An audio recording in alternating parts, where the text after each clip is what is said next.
across to Kyiv, talk to our correspondent Gulliver Cragg, who joins us from there. Gulliver, what seems to have been a fairly heated conversation with Trump yesterday, then with increasing fears that the US is doubling down on efforts to get Ukraine to sign a bad deal?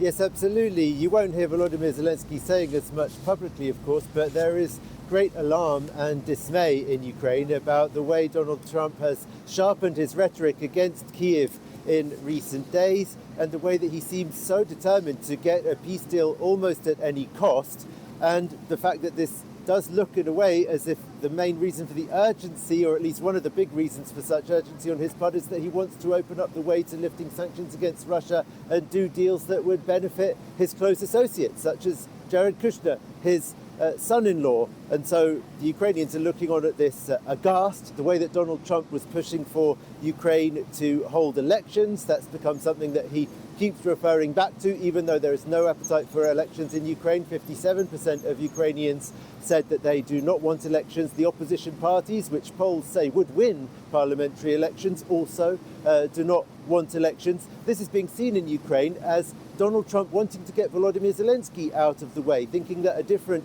Ukrainian president might be more pliable. The analysis here is that even if elections were held, and that's considered very unlikely, the next president of Ukraine would not be any more pliable, perhaps even less so than Volodymyr Zelensky is, and it might actually be Volodymyr Zelensky himself, because although his popularity has dipped and recent polls suggested he would lose elections, the fact that Donald Trump and Vladimir Putin both seem to want to get him out of the way means that Ukrainians might react against this kind of interference. But yes, there's certainly great dismay about Donald Trump. Also, though, this confidence that you keep hearing from Ukrainians that there won't be a deal at this stage, because there isn't a deal that's acceptable to Ukraine in any way. Vladimir Putin wouldn't accept it, and that the Americans won't go that far because of what opinion polls in America say, with Americans still being broadly supportive of Ukraine, even a small majority of them supportive of the US resuming military aid to Ukraine,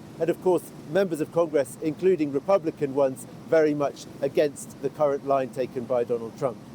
Of course, Gulliver, Coalition of the Willing, I mentioned it at the top there, meeting later amid ongoing accusations that European nations are still dragging their feet. Yes, if you look at the interview that Donald Trump gave a few days ago to Politico, I think there's just one bit in that most Ukrainians would agree with, which is when he said that the Europeans do a lot of talking, but they don't back it up with enough action. That's the sort of thing you hear from Ukrainians all the time. And a recent report by the Kyiv Institute, which tracks military aid to Ukraine, puts the figures very starkly. The average military aid to Ukraine between 2022 and 2024 was 41.6 billion euros per year. That's just military aid, not other forms of aid. In 2025 so far, and we're already in December, it's only 32.6.